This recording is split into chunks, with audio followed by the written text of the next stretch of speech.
these exchanges continued after the talks. Before the start of these peace talks, the Prime Minister received a telephone call from the Federal Chancellor of Austria, His Excellency Christian Stocker. They held a warm telephone exchange. This was on the 9th of April. The Prime Minister appreciated Austrian Chancellor's strong message of endorsement and support for Pakistan's peace efforts that have helped the US-Iran ceasefire, as well as for ensuring resumption of negotiations between the two sides. Both leaders stressed upon the importance of ensuring that ceasefire be upheld and strengthening the prospect of successful negotiations. The same day, the Prime Minister received a telephone call from His Highness Sheikh Tamim bin Hamad Al Thani, Amir of the State of Qatar. His Highness congratulated the Prime Minister on successful diplomatic efforts that has led to the US-Iran ceasefire. The two leaders expressed the hope that through concerted efforts, peace would return soon to the entire region. The same day, that is on the 9th of April, the Prime Minister received a telephone call from His Excellency Friedrich Merz, Chancellor of the Federal Republic of Germany.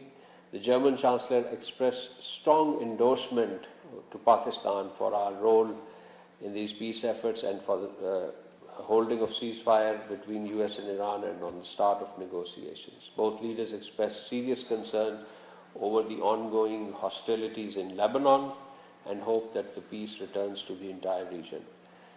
On the 9th of April, the Prime Minister also received a telephone call from the Prime Minister of Italy, Her Excellency Giorgia Meloni.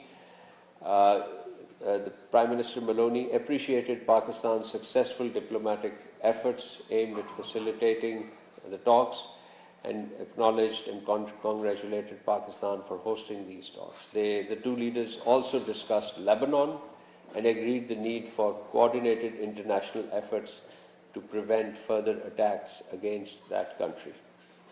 On April 10, our Prime Minister received a telephone call from the Prime Minister of United Kingdom, His Excellency Keir Starmer.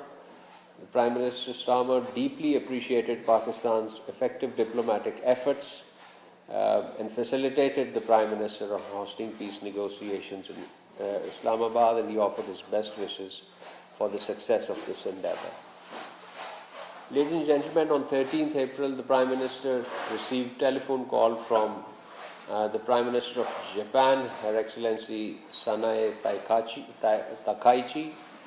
Appreciating Prime Minister's diplomatic role in facilitating the ceasefire, the Prime Minister of Japan expressed her country's full support for the peace process and its importance in regional stability and particularly global energy security.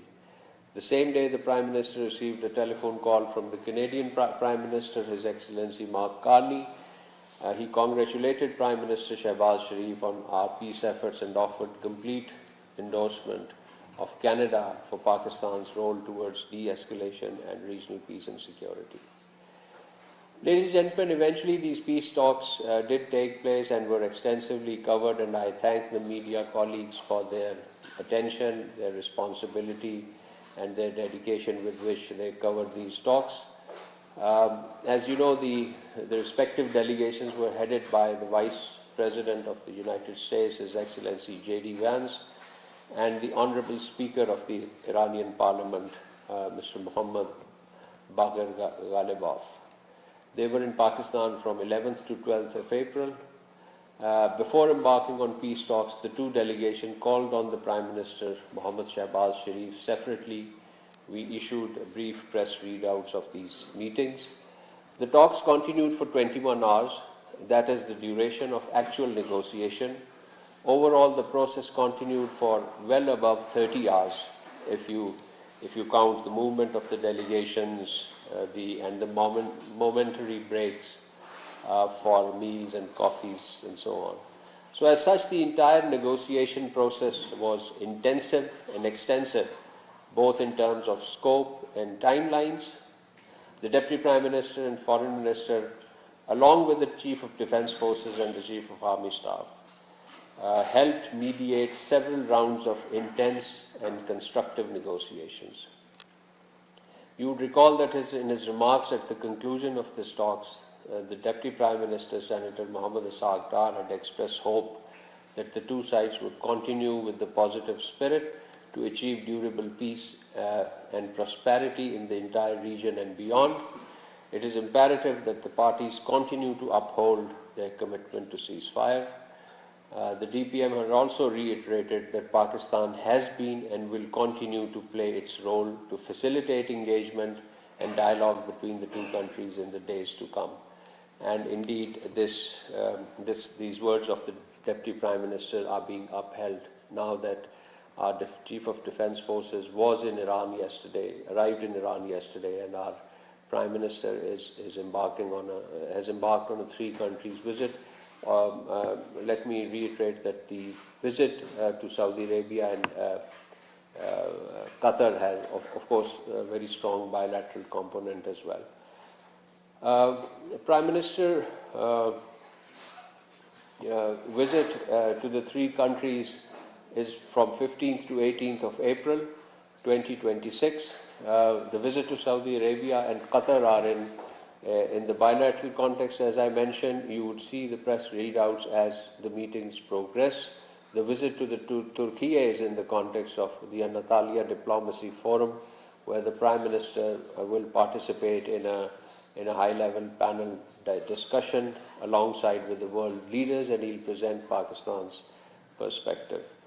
Last evening, Prime Minister Mohammad Shahbaz Sharif called on His Royal Highness Prince Mohammed bin Salman bin Abdulaziz Al Saud, the Crown Prince of Saudi Arabia. The Prime Minister expressed full solidarity and support for the Kingdom of Saudi Arabia in the wake of recent regional escalations, and he appreciated Saudi Arabia's exemplary restraint demonstrated throughout the conflict, and indeed exemplary patience. The Prime Minister shared with His Royal Highness the recent developments related to Pakistan's peace efforts that led to the US-Iran ceasefire and the recently held Islamabad talks between US and Iran. His Royal Highness, the Crown Prince, appreciated Pakistan's constructive role in the peace process. The Prime Minister expressed his sincere appreciation for His Royal Highness the Crown Prince on the Kingdom's consistent support to Pakistan's economic stability. Both countries enjoy a unique relationship, as you know, and there was we both have strong strategic defense partnership under the Pakistan-Saudi Arabia Strategic Mutual Defense Agreement. Apart from the Prime Minister's engagement, the Deputy Prime Minister also remained busy throughout the last 2 weeks, held numerous telephone conversations, numerous direct interactions with his counterparts. And let me just very briefly list some of the important telephone conversations of the past 2 weeks. Ladies and gentlemen, I'll just list them. There was a common message of support for peace efforts and our advocacy for settlement of all outstanding disputes, as well as our mediatory efforts between the relevant countries. So on the April 2nd, the Deputy Prime Minister spoke with the Foreign Minister of Egypt, Turkey and Uzbekistan. On April 3, he spoke with the Foreign Minister of Saudi Arabia. On April 4th, he spoke with the Foreign Minister of Bahrain and Egypt. On 5th, he spoke with Iran and Saudi Arabia again. And on April 6th, he spoke with the Foreign Ministers of Japan, Portugal, the UK and Canada. On April 7th, he spoke with the Foreign Ministers of Egypt, Bahrain and Norway. On April 8th, he spoke with the Foreign Ministers of Saudi Arabia, Egypt, Turkey, Qatar, the European Union High Representative for Foreign Affairs and Security Policy, Foreign Ministers of Morocco, Spain, Kuwait and Canada. So there were around 8 or 10 telephone calls on April 8th. On April 9th, he spoke with the Saudi Foreign Minister, the Uzbek Foreign Minister, again with the EU High Representative, South African Foreign Minister, Azerbaijan's Foreign Minister and UK's Foreign Secretary. So these were the intense diplomatic exchanges that took place between the two sides. On April 10th, the DPM spoke with the Foreign Minister of France, Netherlands, Egypt, Saudi Arabia, and Turkey. And on April 13th, he spoke with the Foreign Minister of China and the UK British Foreign Secretary. On April 14th, he spoke with the Foreign Ministers of Canada, European Union, Kuwait, Romania, United Nations Secretary General Antonio Guterres, and the Foreign Minister of Turkey. So, ladies and gentlemen, between a week prior to the Islamabad peace talks and 3 days subsequent to these peace talks, you could count the number of telephone calls which demonstrate our very active involvement in the facilitatory and mediatory roles, and then taking our important partners across the globe into confidence on these peace talks. Moving on to the other subjects, let me very briefly go on to the situation in the Middle East, where this week, on the 7th of April, late last week, we expressed our strong condemnation on storming of Al-Aqsa Mosque by the Israeli occupation forces. And on 9th of April, we strongly condemned the Israeli aggression against Lebanon. We termed such actions as undermining international efforts aimed at promoting peace and stability in the region. And of course, Israeli attacks against Lebanon constitute a grave violation of international law and fundamental humanitarian principles. Another very important event of the last week, which I would want you to take note of, was the 45th meeting of the Council of the Regional Anti-Terrorism Structure, the SCO RATS, the Shanghai Cooperation Organization meeting. Pakistan is currently holding the chairmanship of this group, SCO RATS as it is acronymed. We successfully chaired the 45th Council meeting that was held in Tashkent last week. Our Director General for Counterterrorism, Faria Bukti, is our lead on this forum. On April 3rd, the RAT Council, the SCO RATS Council, conducted detailed deliberation focusing on regional security. Several reporting documents of the SCO RATS were adopted, including the document which would be submitted to the councils of the heads of member states of the SCO. The council expressed concerns over the developments in the Middle East. It also highlighted the persistent threat posed by terrorist groups in Afghanistan and stressed the need to strengthen cooperation in joint efforts to counter terrorism. It was agreed that the next SCO RATS meeting will be hosted by Pakistan in September. As a frontline state against terrorism, Pakistan continued to make significant sacrifice to ensure regional and global security and remains committed to working with our international and regional partners to advance collective counterterrorism efforts in accordance with the SCO principles, international law, and the UN Charter. And finally, ladies and gentlemen, we also held the senior official meetings of the four countries, Pakistan, Saudi Arabia, Turkey, and Egypt, that was held in Islamabad day before yesterday on 14th. The senior officials is a follow-up of you would recall, the consultative meeting held by our foreign ministers in Islamabad on the 29th of March. From Pakistan, I had the privilege of leading our delegation to these talks.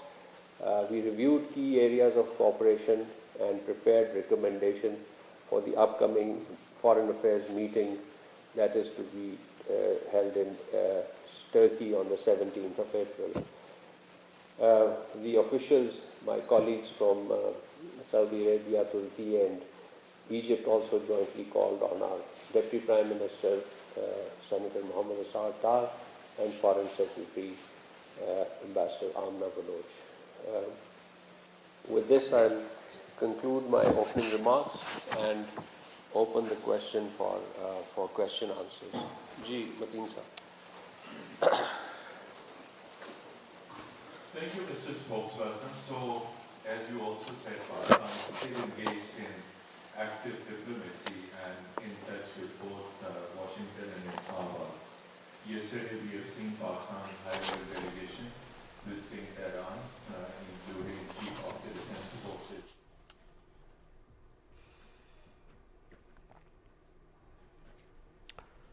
Spokesperson of the Foreign Ministry of Pakistan, Tahir Hussain Andarabi, is giving his weekly press briefing at the Foreign Office. He said that Pakistan's Prime Minister Shehbaz Sharif is on a three-nation tour to Saudi Arabia, Qatar and Turkey. In his visit to Saudi Arabia, he had a meeting with Saudi Crown Prince Mohammed bin Salman, during which he discussed with the Saudi leadership Pakistan's efforts for peace in the region and the mediation that it has been doing between US and Iran to secure an agreement between the two countries. That was the live update for you. Keep watching Pakistan TV for further news and updates.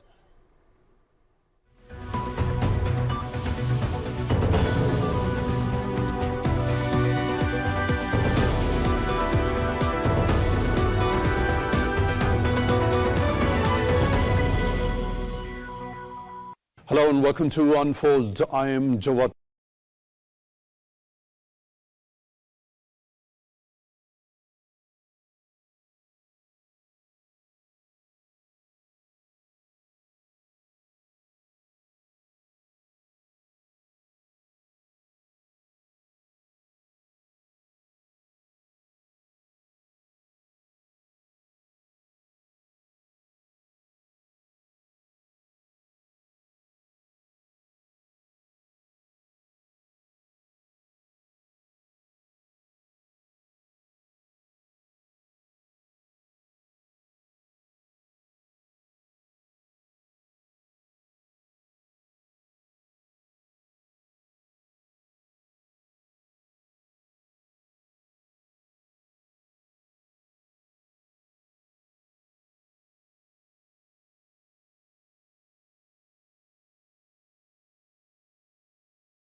Emboldening extremist elements within India and undermining efforts towards a durable peace and stability.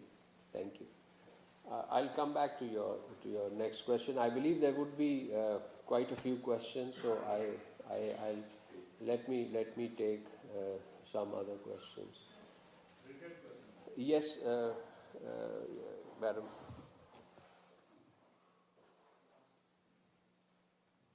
Madam को दे दें फिर आपसे आपके पास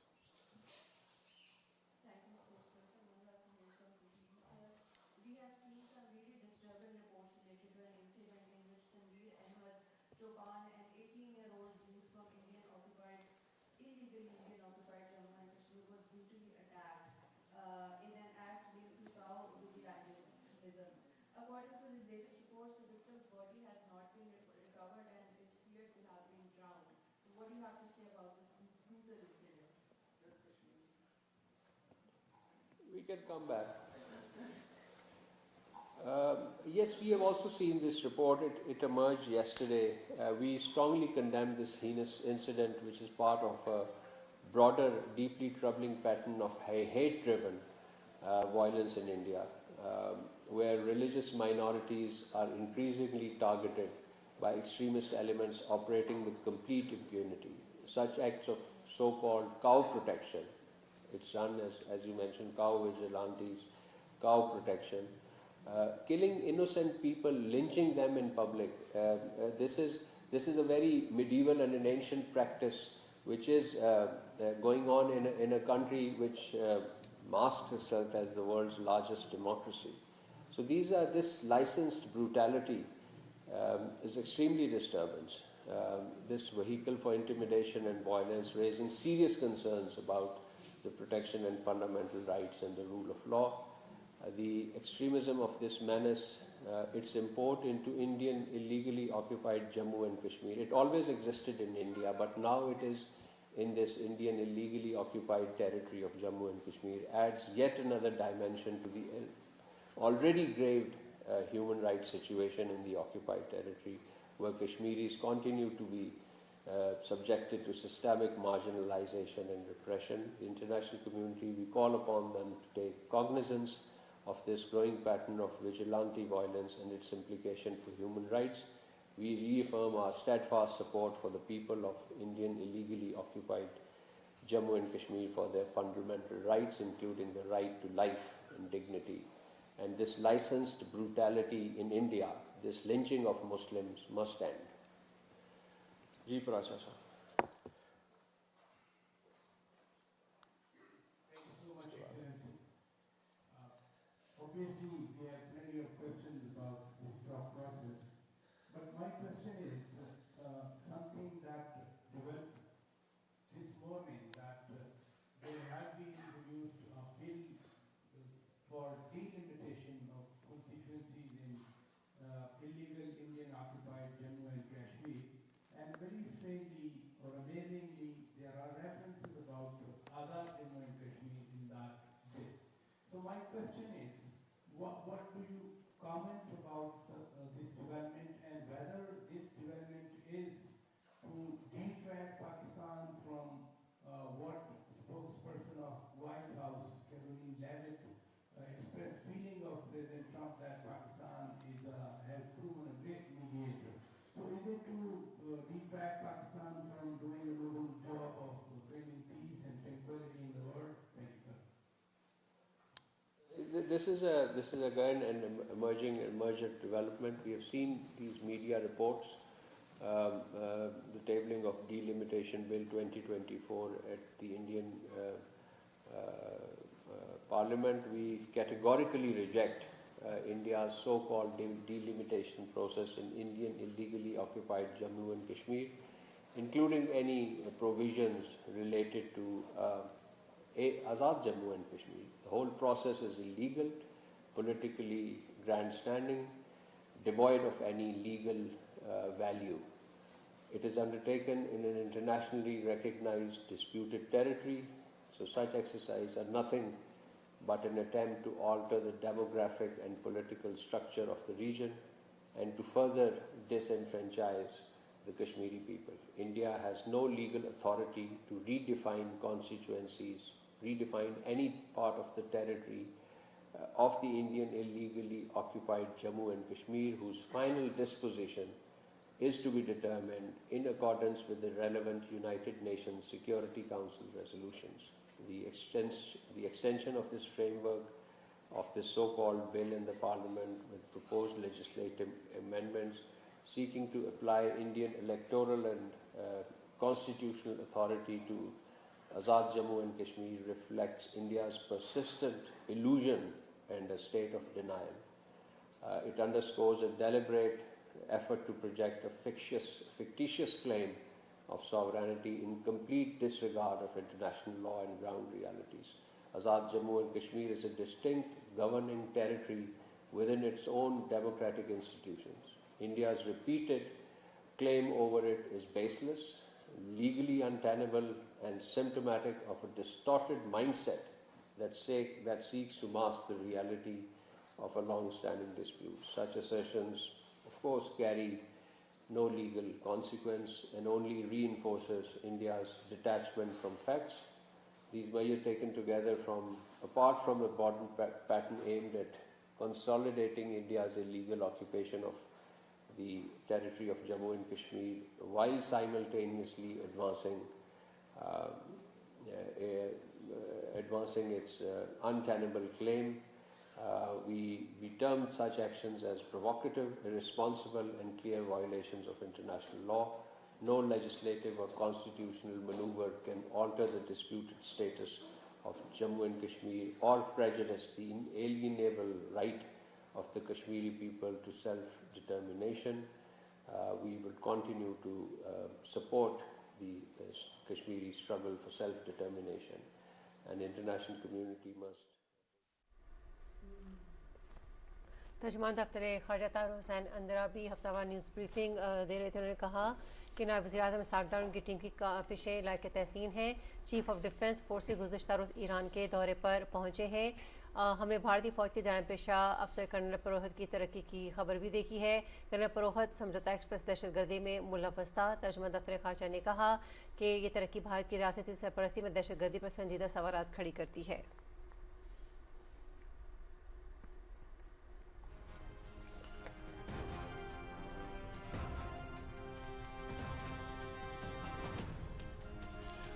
वज़ीर-ए-आज़म शहबाज शरीफ की जद्दा में Saudi वलीअहद शहजादा मोहम्मद बिन